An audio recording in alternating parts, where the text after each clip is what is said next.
Ladies and gentlemen, welcome to the 7th episode of Visioncon Spotlight, your in-depth look at the nerds you love. I'm your host, Zach Wilson, but you didn't come here to see me today. You came to see the man of the hour. He's a cosplayer and the residential Doctor Who encyclopedia. Ladies and gentlemen, please help me welcome the one, the only, Michael Orfin. Michael, how are you doing today? I'm doing fine. How are you? I'm doing dandy as candy, Michael. Now, before we begin, Michael, and to everybody watching, this interview is going to be two-pronged. Yes, we're going to provide engaging and fun content for you guys, but also, Michael is going to attempt to do the impossible and try to convince me to give Doctor Who a shot. But until then, Michael, my first question for you is kind of, how'd you get into cosplay? It's a very broad spectrum of kind of artistry and craftsmanship. So kind of how was your story and how you got introduced into cosplay? Well, for me, cosplay, it's kind of more of a side thing. I would really like to get more into it. I don't have the skills to actually create something. So most of my items are either from someone else who's created it for me. For example, this scarf was created with love by my wife. I know it doesn't do it justice because it's on here, but if you see it in real life, it's quite long. But she created it for me. And most of the things that I do, because a lot of the items in Doctor Who, to do a Doctor Who cosplay, one can acquire off the shelf, like in vintage stores and things. And that's where I've acquired like this hat and some other items that I have, like for example, my jacket, which I'm not wearing at the moment, but that's where I've gone with cosplay. I would love to up my game and to do some of the other outfits that the Doctor has worn throughout the show's history. Whether, it's up to more if I can find the right seamstress or tailor to be able to bring that all together. So that's my journey cosplays wise. Mm-hmm. So kind of why Doctor Who? I mean, obviously you're a big fan of it, but what is it that kind of draws you to it so much that you want to actually cosplay for it? Well, Doctor Who, it's been in my life since I can remember. I don't remember a time before Doctor Who. So that's saying, so I'm a hardcore fan from all the way, I think, from 1980. I think that's the first time I saw it. It was on a local PBS station back when I lived in New York, and it would change stations over time. However, I would always try to search it out. This was back in the old days before we had the internet and any type of media. For example, this was even before videotapes were popular. So VHS tapes. Nowadays we have the advantage of, you could get a disc, you can stream it, you can do a whole bunch of things. Unfortunately, back in those days, if it wasn't on air, then you missed it, or you couldn't really get to it. So I would hunt it down basically back in those days. But there's the show is 50 plus years going strong, and it has so much to offer. And with that, any individual can find something costume wise to kind of to cosplay, I suppose. You can find historical costumes, and you can find futuristic or sci-fi type more on those lines. And there is a lot of what would be sorry, I'm stuttering. Makeup, where they do kind of aliens and different kinds of creations. So the spectrum is broad, and if you at Visioncon and other conventions, you will see some people dress up in Doctor Who cosplay, and some of those cosplays can cross over into, they kind of look like other other genres as well. So it has a broad appeal in that sense. So. So kind of jumping ship a little bit from cosplay and just focusing on Doctor Who, what do you think, in this world that we live in where, there's about a million, give or take, different sci-fi, fandoms and everything. Kind of, what do you think sets apart Doctor Who from all of the other popular sci-fi franchises? Oh, well, it's uniquely British. I think that's the key Sure. thing to it. So it has that British element that it brings to the table. And that's why I think that's why some people also, when you look at other genres, like not necessarily, it's more in the fantasy realm, like Harry Potter. A lot of people appeal to that kind of that fantasy, but it has that British touch to it that gives it that extra little interest that maybe some people may not, oh, I'm not into fantasy, but oh wait, Harry Potter, it's got that kind of thing. The same with Doctor Who. Doctor Who is has that British element. It's eccentric. It just kind of what's the word? It just appeals to different kinds of audiences and age groups as well. So the show itself was meant to be a kids show. Of course, it's surpassed that over its course of its history. So at one point, it was just for little kids, and it was a means to teach them about history.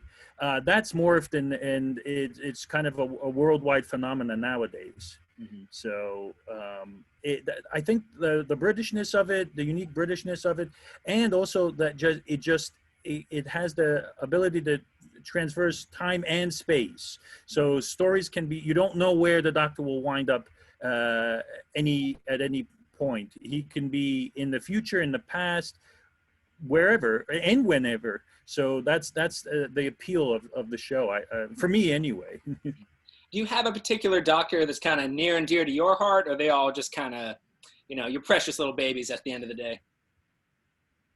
Well, I might be giving it away. I do enjoy the fourth Doctor, Tom Baker. His portrayal was the one that I grew up on, and so I'm most used to it. However, I do love some of the new ones, and each Doctor brings something unique to the portrayal, and it's fascinating how one can be so similar yet so different in their portrayal of the Doctor, and that's why I love another aspect that I love about the show, that it can, even though it's a completely new crew, new cast, but that still those quality elements are still there in the show. And it just that's why I can't wait to see the next episode and the next. It just brings joy to me. It's just fascinating how they do it. Would you say that since the show has not one actor play Doctor Who for the entire, duration of the show itself, like, it's a constantly, not rotating, but there's a different actor plays the Doctor in each reincarnation. Do you find that is the reason, or at least one of the reasons, why the show is compelling and why it keeps people drawn to it year after year after year? Yeah, it kind of re-energizes the show, I guess, too. The trend seems to be these days, especially with the reboot of the series, that every 3 years there's a new Doctor, or approximately, not necessarily, but it does bring new energy, new writers, new people into the show, and it brings different fandoms, not fandoms, different audience groups, demographics into the mix, where you might have, for example, with Eccleston, a different type of demographic versus a Tennant, who brought in a lot of different people, and then you have Matt Smith, who brought in a similar but different kind of demographic as well. So each Doctor brings in a new something new to the role. So now, as you can see behind me, I'm clearly a huge anime fan. I have also, tried to get into Doctor Who, several times, and it just never really stuck with me. Not that it's a bad show whatsoever. I just thought initially it wasn't really my thing. Now, I know a ton of people, yourselves included, that are huge Doctor Who fans and swear by the show. So tell me, if not what I'm missing, tell me, why is it that you think that I should give the show another shot, and maybe some tips as to maybe I'm approaching the show wrong. I've tried getting into the show by the Doctor with, forgive me, the one that looked bald and the one that always wore the snappy little tan suit and the bow tie. Right. So Yes. yeah, so it's kind of any of that. Yeah. So what I tell, because the show is 50 years plus, so there's a lot to take in, and for some people it's very overwhelming. I don't remember it keeps on changing because they keep on making new episodes. But at last I heard, if you sat down and tried to binge watch Doctor Who, it would probably take you maybe 3 months straight. So that's a lot to take in. What I tell people is to because and you could divide it into two kind of categories. There's old Who, that was the ones from 1963 to when the show kind of went off the air in 89, I believe. So that's old Who, or classic Who. And then there's new Who, which is started in 2005 and it's up to the present. Now, I usually recommend people to start with new Who, starting with Eccleston, which is the Ninth Doctor, and working their way through there. And once they, start liking the show, then they could go and look at the older episodes. And of course, these episodes we have to take into consideration that these episodes were filmed in 1963. So production standards were much different back then, or if not non-existent. Remember, some of the shows were actually produced with I think at the time 100 pounds, or maybe that would be like $200-300. So that's not a lot of money to make a show, but that's what some of the shows in the 60s that was their budget. So and that's why some of the people looking at older episodes, oh, it's very cheesy and stuff, it can't be, and stuff like that. Take that into consideration. They may not have had the production values they have today. They did have the stories. Some of the stories are very compelling, especially those older stories, and that's why I relish those classic stories, because just some of them are just so well written. It's so compelling. I just watch them over and over. Not to say that the new episodes aren't. There are some episodes that are my all-time favorites. But as a person I'm trying to introduce into Who, that's what I would do. I would show them new Who to get them started. I would probably show them or recommend that they watch a few select episodes, and then from there maybe watch the series in sequential history if they can. I know it's hard to obtain, and that's one of the things that we have in our group. We have access to those episodes, so we can always arrange something so you can watch them in sequential order, which is very difficult because of different platforms, streaming services, just acquiring the discs and all that. So, but those are some of the things I would recommend to take. For example, if you look at the original Star Trek, some of the things, I mean, it's aged very well. However, some of the things do look a little bit hokey. So again, but most people take those things into consideration when they watch it.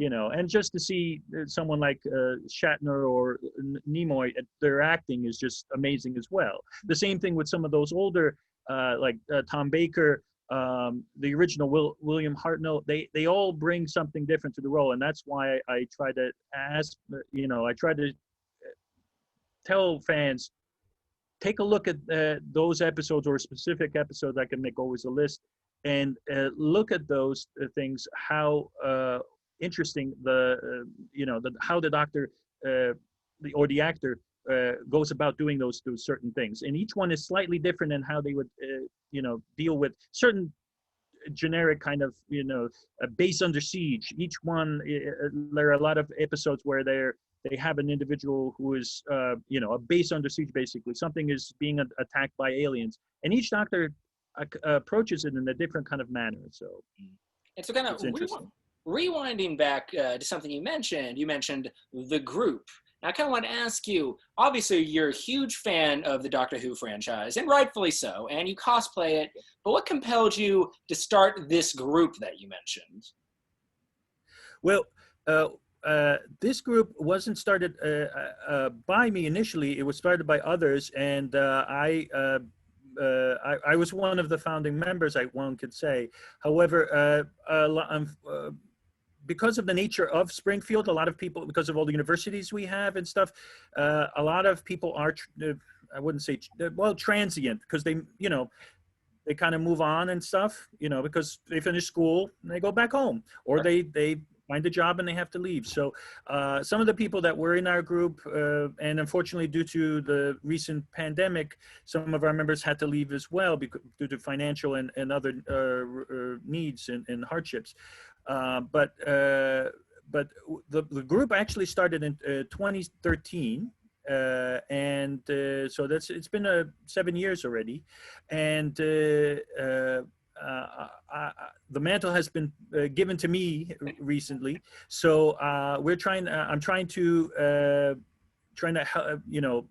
get the group moving again. I know just like with Visioncon and other groups out there, we've been stuck at home, and we're trying to get out there and trying to do more, try to do something. We're trying, I know we have a Facebook presence, which is great, and I'll talk about that later on what we try to do there, but we're just trying to keep people involved in Doctor Who, and just to have fun.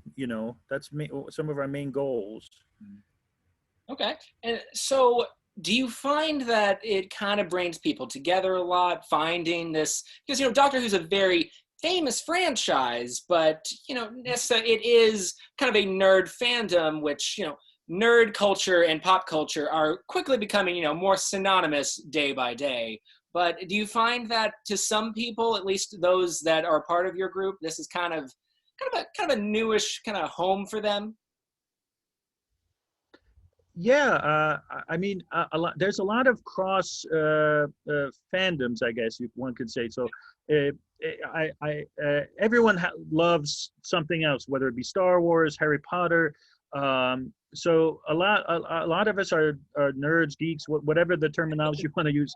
We love a lot of different fandoms, and that's great. And and then a lot of times at meetings we will get together, and we won't just talk about Doctor Who. We'll get together and we'll say, hey, have you seen the new Avengers film? Well, it's not new anymore, but we'll talk stuff about like that. So I just remember just recently, that's what a couple when in the pre pandemic days, that's what we would talk about. New films that are coming out, new TV shows, any projects that are coming out, whether it be film, TV, internet. That's what we like to do. We kind of do that, and so there is that lot of crossover with fans in Doctor Who. So and then interestingly enough, I guess because England is a small island, a lot of the actors who are on Doctor Who have appeared, for example, in Harry Potter or in Star Wars or in other films. So you'll see a lot of crossover in that realm too. So yeah. Perfect. Well, I did want to ask before we wrap things up, kind of how people can get involved with the group and kind of find out more about it. Sure. At present, because of the situation right now, we are mainly only online. We are. You could find us at Springfield Hooligans on Facebook, and if it is a private group, so we just ask you to apply for membership in our group, and I'll try to get back to you, or some of our members will get back to you, and we'll let you in. And then once there, we just do want people to kind of participate. If you see something that's interesting, that is Who related. For example, if you go to Barnes and Nobles and they have a sale on Doctor Who merchandise, let us know. So because it may not help you, or maybe you have that item, maybe someone else might need it. So that those kinds of little things, or if you hear the latest gossip, those types of things, that's what we do online mainly. But when we will have in-house or in-person meetings, we plan to have potlucks, attend fantastic conventions like Visioncon, and do hopefully do some more charitable work that we've done in the past. So hopefully, once everything gets back to normal, we can get back to those types of things. And one of the things we do love to do is have movie nights where we can watch an old episode or a new episode. Sometimes we do it randomly. Sometimes it's viewer's choice. So if certain people come in and they say, "Hey, let's watch the 12th Doctor or the first Doctor," again, the beauty of having all the episodes, we can do that. So that's what some of the things we do, and we do other things as well, some more sociable things, like we have puzzle nights. We've done Cards Against Humanity, all those types of fun activities. So we do want more people to come and join us and just have a good time, and have a good time with the Doctor involved. All right, I love it. Well, guys, those of you watching right now here on YouTube, if you look in the description below, all links associated with the Springfield Hooligans are going to be down below. But ladies and gentlemen, this has been episode 7 of Visioncon Spotlight. Now, before we wrap things up, Michael, any last thoughts or things you want to share? No, everything is well, I just wanted to say I can't wait till we get to have an in-person Visioncon again. So one of the things that we do have, I don't know if you're familiar with, we do have a full-size TARDIS. It was locally built, and yes, and hopefully at the next Visioncon we can bring it out there. We occasionally do bring it out to other events as well. There is some logistics involved because it is quite large, but yeah, I just want people to know that when we bring it, we do love people to stop by and take pictures with it, because it's always a crowd pleaser. So hopefully at the next Visioncon next year, that's what we'll do, and maybe some other events around town if we can swing that, and so to speak. Sure. So well, something to look forward to. But ladies and gentlemen, this has been episode 7 of Visioncon Spotlight. Thank you so much for tuning in. Of course, my name is Zach Wilson, but much more importantly, this has been my special guest, Michael Orfin. Make sure to check the links on the description below. Until next time, guys, always remember that life's better when you have friends to share it with.